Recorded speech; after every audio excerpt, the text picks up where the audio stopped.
두브라의 노래 사사기 5장 1절에서 31절.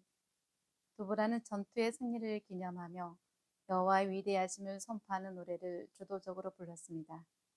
이 노래는 폭풍의 신 바알과 대조적으로 여호와께서 폭풍으로 바알을 섬기던 야빈의 군대를 괴멸시키셨음을 찬양하며 바알 숭배를 조롱하는 내용입니다. 두브라는 여호와의 절대적 전능하심을 노래했습니다. 이 노래는 세 부분으로 구성됩니다. 1절 전쟁의 시대적 영적 상황, 2절 여호와의 군대와 전투, 3절 전쟁의 여파. 전쟁의 시대적 영적 상황. 이스라엘의 두령이 그를 영솔하였다는 문자적으로 긴 머리카락이 풀렸다는 뜻으로 나시린의 헌신과 능력을 떠올립니다. 이는 이스라엘의 전적인 헌신을 나타내며 이스라엘의 전적인 헌신으로 인하여라고 번역하는 것이 적절합니다. 노래는 이스라엘의 자발적 헌신으로 여호와께서 찬양받으시기에 합당함을 선포하며 시작됩니다. 두브라는 이 찬양을 가나안의 열왕과 장군들이 들을 수 있도록 불러 모아 여호와의 우월하심을 알리고 그분께 대적하지 말라고 경고했습니다. 시내산 언약을 회상하도록 유도하는 사절은 하나님께서 이스라엘 백성을 위해 약속의 땅으로 오셨고 에돔을 지나 시내산에 이르러 구름과 불 가운데 임재하셨음을 떠올리게 합니다. 이 언약의 하나님께서 무기또에서도 동일하게 신실히 역사하셨음을 보여주며 바알은 여호와와 비교조차 될 수 없음을 증명합니다. 당시의 상황은 처참 참담했습니다. 삼갈은 남쪽, 두브라는 북쪽에서 재판했지만 가나안의 압제로 주요 도로가 막혀 백성들은 산길로 다녀야 했고 지파 간 교류도 끊겼습니다. 도피성으로 가는 길마저 막혀 기능을 상실했기에 바락과 군대는 그 길을 되찾는 제사장적 사명을 감당해야 했습니다. 마을 사람으로 번역된 단어는 들판의 주민, 즉 농부들을 가리키며 이들이 야빈의 압제로 농사조차 할 수 없게 된 현실을 보여줍니다. 이렇게 무력하게 억눌리던 이스라엘에서 두브라는 어머니로 일어나 백성을 보호하고 영적 회복을 이끌어 그들이 회개하고 대적의 손에서 벗어나도록 했습니다. 이스라엘의 우상 숭배로 영적으로 무너져 방패나 창 없이 무방비 상태였습니다. 이는 시스라가 20년간 그런 무기를 수탈해 갔기 때문입니다. 그러나 이런 절망 속에서도 지도자와 백성이 자발적으로 헌신하여 전쟁에 나섰고 이들의 헌신은 여호와께서 일하실 수 있는 통로가 되었습니다. 당시 사회 계층을 보여주는 대로 부자들은 고운 융단을 깐 나귀를 타고 다녔으며 가난한 사람들은 걸어서 이동했습니다. 이들은 하나님의 의로우심을 노래해야 했습니다. 노래하라로 번역되는 단어는 명령형으로 하나님의 구속 사역을 깊이 묵상하고 노래로 선포하라는 의미를 갖습니다. 이 노래는 하나님의 구속 역사를 알리는 가장 효과적인 수단이 됐습니다. 이스라엘의 모든 우물가에서 두보라의 노래는 불려야 했으며 이는 하나님의 의로운 심판과 구원을 선포하고 바알의 문화와 사상을 조롱하는 것이었습니다. 두보라는 어머니로서 이스라엘을 바알 문화로부터 지켰습니다. 야빈의 통치로 우물가 모임은 중단됐지만 하나님께서 적을 물리치신 후 이스라엘은 다시 우물가에 모여 하나님의 의로우심을 노래할 수 있게 됐습니다. 여호와의 군대와 전투. 두보라는 스스로 승리의 노래를 부르도록 격려합니다. 이는 오늘날 교회에도 적용되는 권면입니다. 두보라가 바락에게 포로를 사로잡으라 한 것은 실제 전쟁에 포로가 없었음에도 이 표현이 사용된 것은 완전한 승리를 상징합니다. 전쟁에 참여한 각 지파들의 모습은 이렇습니다.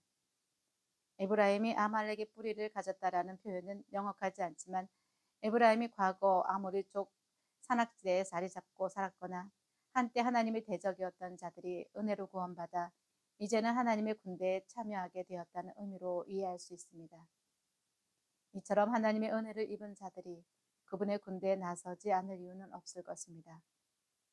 베냐민은 작은 지파로 병력도 미미하였지만 에브라임과 함께 전투에 참여했습니다.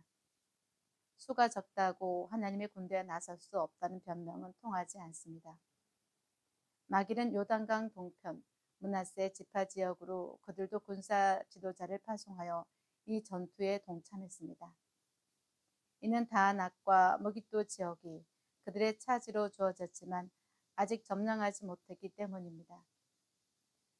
스불론은 지역 장관을 파송하고 이사갈은 두보라 사사가 속한 지파로 두보라와 바락을 따라 전투에 적극적으로 참여했습니다. 르우벤은 싸울 마음은 있었으나 결심만으로 끝나고 행동으로 옮기지 못했습니다.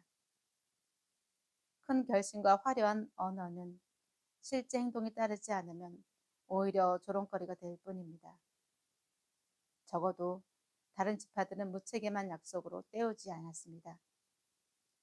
길르앗은 요단강 동편의 므낫세와 갓 지파를 가리키는데 그들은 단과 아셀 지파와 가까이 있었음에도 참전을 외면했습니다. 가나안 사람과 함께 생업을 이어가며 안일하게 타협한 결과였습니다. 그들에게는 가나안 사람의 압제가 심하지 않았을 가능성이 큽니다. 하지만 형제들 돕지 않고 타협에 머문 그들의 태도는 후대의 비판을 받게 됩니다. 유다와 시므온은 이 목록에 언급되지 않았는데 이는 그들이 남쪽에 너무 떨어져 있어 참전을 기대하지 않았기 때문으로 보입니다. 레위 지파가 따로 거론되지 않은 이유는 이 지파가 정치적 단위를 이루지 않고 이스라엘 전역에 흩어져 있었기 때문입니다. 두보라는 특히 스불론과 납달리 지파가 목숨을 걸고 헌신했음을 높이 평가했습니다. 19절에서 22절은 사상에서 이미 언급된 전투의 상황을 다시 묘사하고 있습니다. 두보라는 이번 전투에서 하늘의 군대가 동원되었음을 노래하십니다. 별들이 싸웠다는 표현은 천사들의 개입을 의미하며 기손강이 범람하여 시스라의 철병거를 삼켜버렸습니다. 여호와께서는 철병거조차 무력화시키는 능력을 드러내셨으며 바알의 무기였던 폭풍과 물로 바알을 섬기는 군대를 징벌하셨습니다. 기손강은 급류가 흐르는 지형으로 이 전투의 이상적인 장소였습니다. 기손이 옛강이라는 표현은 고대의 대홍수나 홍해 사건을 연상시키며 하나님의 구원 역사를 되새기게 합니다. 기손강은 이후에도 바알 숭배를 몰아내는 데 사용되었고 적의 말과 병거가 흙탕물에 빠져 움직이지 못했을 때 이스라엘은 농기구만으로도 승리할 수 있었을 것입니다. 하나님의 역사 앞에서는 어떤 무기와 병력도 무용지물이 됐습니다. 전쟁의 여파. 메로스는 전투지와 가까운 납달리 가데스 인근에 있었지만 여호와의 전쟁에 참여하지 않아 신앙과 헌신의 부족을 드러냈습니다. 이에 내린 저주는 이어지는 야엘의 축복과 뚜렷한 대조를 이룹니다. 야엘이 시스라를 죽인 사건이 시적으로 다시 묘사됐습니다. 특히 27절에는 동의어를 이중으로 나열하며 대적이 완전히 패배한 모습을 실감나게 그려냅니다. 꿇어 엎드리다, 쓰러지다, 들어 눕다. 28절에서 30절에서는 두보라는 여인의 심정을 잘 아는 자로서 시스라의 어머니가 아들의 귀환을 애타게 기다리다 헛되이 시간을 보내는 모습을 노래하십니다. 두보라는 의도적으로 시녀들을 거느린 궁중의 기부인과 거친 장막에서 살면서 과감히 시스라를 무찌른 야헬의 대조적 이미지를 부각시킵니다. 시스라의 어머니는 지평선을 바라보며 왜 아들의 전차가 돌아오지 않는고 불안해했고 시녀들은 과거 전쟁의 전과를 상기시키며 그녀를 위로했을 것입니다. 그러나 이 위로는 전쟁의 참혹함을 전제로 하고 있었습니다. 시스라의 어머니는 아들의 군대가 전쟁에서 처녀들과 값진 옷을 전리품으로 가져올 것이라 상상했습니다. 그런데 여기서 처녀는 단순히 중성적 의미의 소녀를 뜻하는 말이 아니고 모태를 뜻하는 용어가 사용됐습니다. 이는 포로 여성을 성적인 쾌락의 대상으로 묘사하는 의미가 담겨 있습니다. 두보라는 이러한 허망한 기다림과 상상을 노래 속에 담아 시스라의 패배를 한층 더 애처롭게 부각시켰습니다. 이 노래의 결론은 하나님께 대한 이중적인 강구로 마무리됩니다. 이는 언약의 복과 저주를 염두에 두는 것입니다. 첫째로 모든 여호와의 대적이 시스라와 가나안 사람들처럼 망하기를 바라는 저주의 기도가 담겨 있습니다. 이 강구의 핵심은 이스라엘의 원수는 곧 여호와의 원수라는 점에 있습니다. 하나님의 원수란 시스라나 바로처럼 하나님의 구원 계획을 거스르는 모든 자를 가리킵니다. 만일 이스라엘 백성이 배교하여 하나님의 뜻을 거슬러 행동한다면 그들에게도 동일한 저주가 임할 것입니다. 반면 여호와를 사랑하는 자는 하나님의 지지를 받습니다. 여기서 사랑한다는 단순한 감정 이상의 언약적 헌신을 뜻합니다. 이 단어는 부부의 사랑에도 쓰이지만 하나님과의 관계에서는 그분께 대한 헌신과 순종의 의미가 강하게 담겨 있습니다. 두보라는 하나님을 언약적으로 사랑하며 그분께 순종하는 자들이 해가 힘차게 떠오르듯이 영광스럽게 되기를 간구하십니다.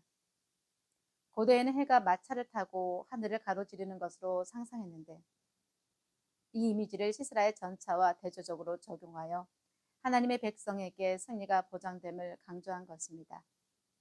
결국 하나님의 언약에 신실한 백성 앞에서는 어떤 적의 전차도 무력할 수밖에 없다는 메시지를 전합니다. 드보라의 노래는 어려운 시대 속에서 신실하신 하나님의 구원과 정의를 노래하게 합니다. 이를 통해 하나님의 백성은 믿음과 헌신을 회복하고 그분의 구원 역사에 동참할 수 있게 되었습니다.